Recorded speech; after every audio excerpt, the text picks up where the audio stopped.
Hi there, welcome to GPlates tutorial 1.4.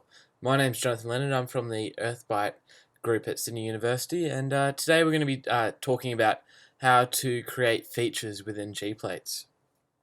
So, firstly, go to the GPlates website and onto the user docs and onto the introductory tutorials. And you'll see here we've got the tutorial 1.4 for creating features. So download the PDF, which is the text version of the tutorial, and also download the sample data. I won't do that now because it can take a while, so I've already got that here for you, and you can see here that we've got a whole bunch of GPML files, rotation files, and also a couple of JPEGs, which are rasters. So let's have a look at what we do with that now. So let's open GPlates. And here we're going to teach you how to digitize a polyline within GPlates. So how we're going to do this, we are going to import gravity data and use that to find to find a subduction zone and digitize that as a polyline within GPlates. So the first thing we have to do is import gravity, the Fourier gravity anomalies. And as you saw before, we only had a JPEG of the global gravity anomaly. So what we're going to have to do, we're going to have to import the JPEG as a raster. We can't just drag and drop it like a GPML file. We actually have to go to File, Import, Import Raster, and navigate to where it is, and we'll press the gravity weld. And a whole bunch of options. At the moment, we'll just keep the default options. There's a more complex tutorial on loading rasters and time-dependent rasters later on that you can check out. And so we can see here we've got our global gravity data, and we also get a GPML file, as you can see here. So if I unload our gravity data, I can just drop in the GPML file and we'll get the exact same thing. So to make more sense of what we're looking at, let's import the coastline. So that's a GPML file. So let's drag and drop the coastlines. Okay, and we'll just make that single color so we can see it better. Okay, great. So now we've got our coastlines. We're centered over Australia here, but let's go over to South America. And the way these work is the red areas are areas of high gravity, so therefore underneath that area there'll be more mass or more dense matter underneath it. And then the bluey, white, purpley areas are areas of low gravity, so lower density or less mass underneath those areas. And the way subduction works is that as the oceanic plate is being subducted under the continental plate here, it forms a trench. And this trench is replaced with sediment or seawater, which is less dense than the underlying crust, and therefore we get a low gravity anomaly, which we can see along here. So what we're going to do, we're going to digitize a feature for GPlates as the subduction zone. So there are three digitization tools. So this is the digitization menu, and you can see here there's three tools. The first one is the polyline, the second one is a multi-point, so a group of points, and the third one is a polygon, so a closed geometry, whereas a polyline is an open geometry. So we're going to be using the polyline tool, as the subduction zone can be represented as a line going down the west coast of South America.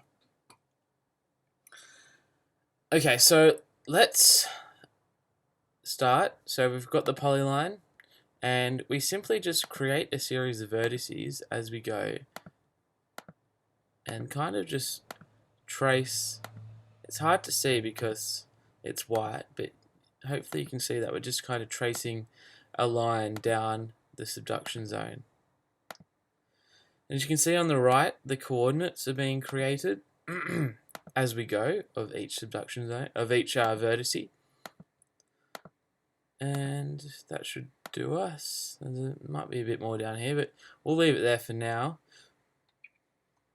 Okay, and we can check out what we've done and adjust it by going to these three options down here. And this is a move vertice, add vertice, or delete a vertice. So for example, if we're not happy with where our vertice is, say up here, we want it to kind of show this bit, we can just move a vertice by clicking that button. If we want to add something, we add it. If we want to delete it, we can delete it. There's nothing that really needs deleting right now, like that. Okay, that's great. So what can we do? How do we save this, and what can we do with this digitization? So one thing we can do is exporting coordinates for GMT. Now GMT is a very useful tool used by many geoscientists for mapping a huge range of things, as that's geoscience related. Usually, it doesn't have to be. So let's see how we can do this. So let's go back to our tool, and we can export coordinates, and we want to export coordinates for GMT, and that uses longitude and latitude usually. So we'll keep this option, and we'll export this into. Let's go to our sample data, and we'll just save it as south underscore. And this will just save a pretty much a text file of all that data going down here. So let's check that out. You can see here, let's open that with any kind of text editor. I like to use Sublime, and look at that. So we got all our coordinates coming down here. Great. What else can we do? Well, how do we actually save this feature? Whoops. What have I done here? Let's delete that. Okay. How do I actually save this feature? So to do that, we go and press this Create Feature button here. And we have a subduction zone. So we navigate to subduction zone as the feature type. And press next, and the property is centerline. Just leave it there for now. The plate ID is 201, which is the South American plate. Conjugate ID can be none for now, and the begin time is 140 million years ago to the distant future. We'll just name it South American subduction zone.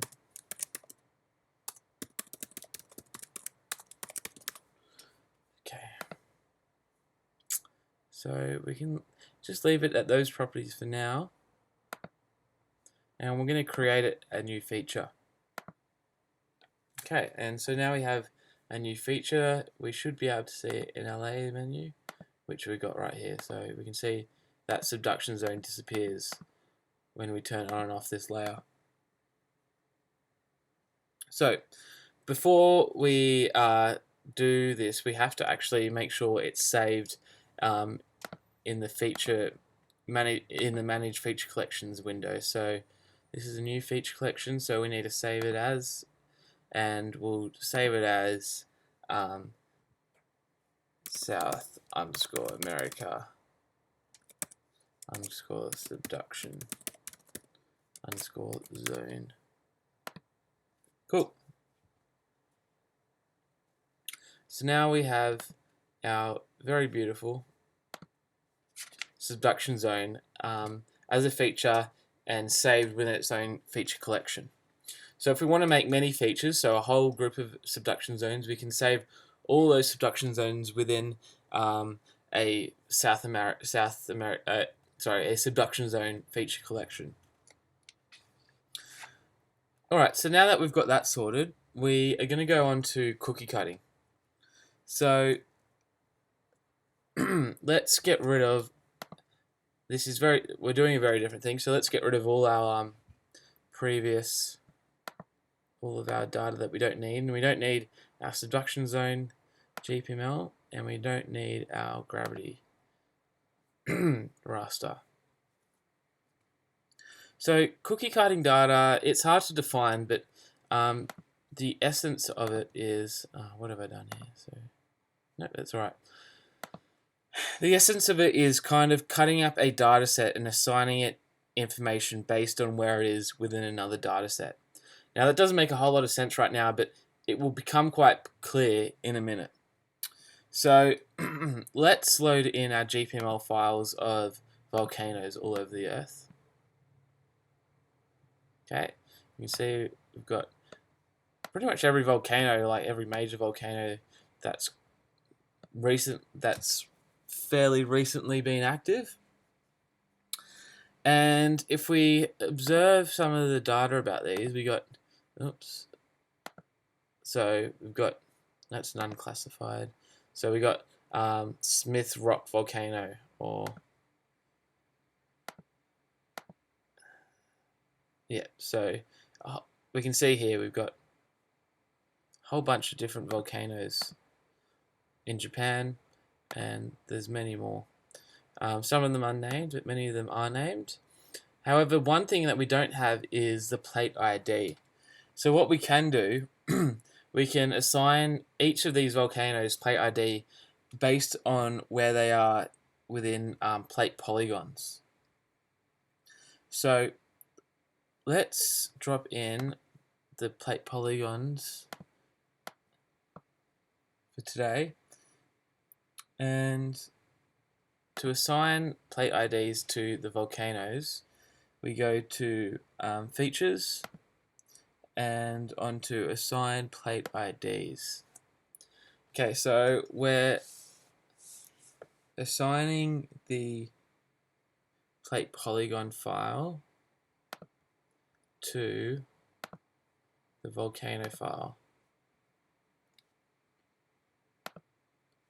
So we're only going to use the present day information, so we can leave it on that.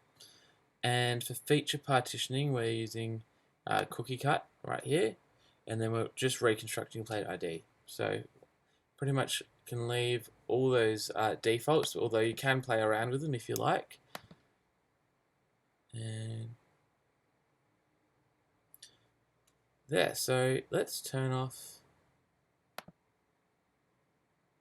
the polygons, and we can see automatically they have very different colors based on where they are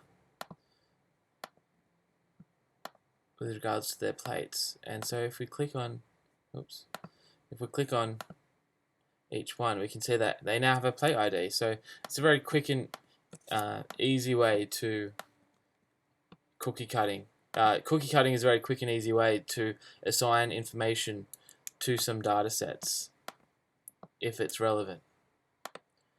So yeah, so today we've learnt how to create features by manually by, say, digitizing a polygon, but a simple procedure can be done. Digitizing a polyline, but just a simple procedure can be done with a polygon, and also how to assign properties using cookie cutting. So I hope you learnt something, and thank you.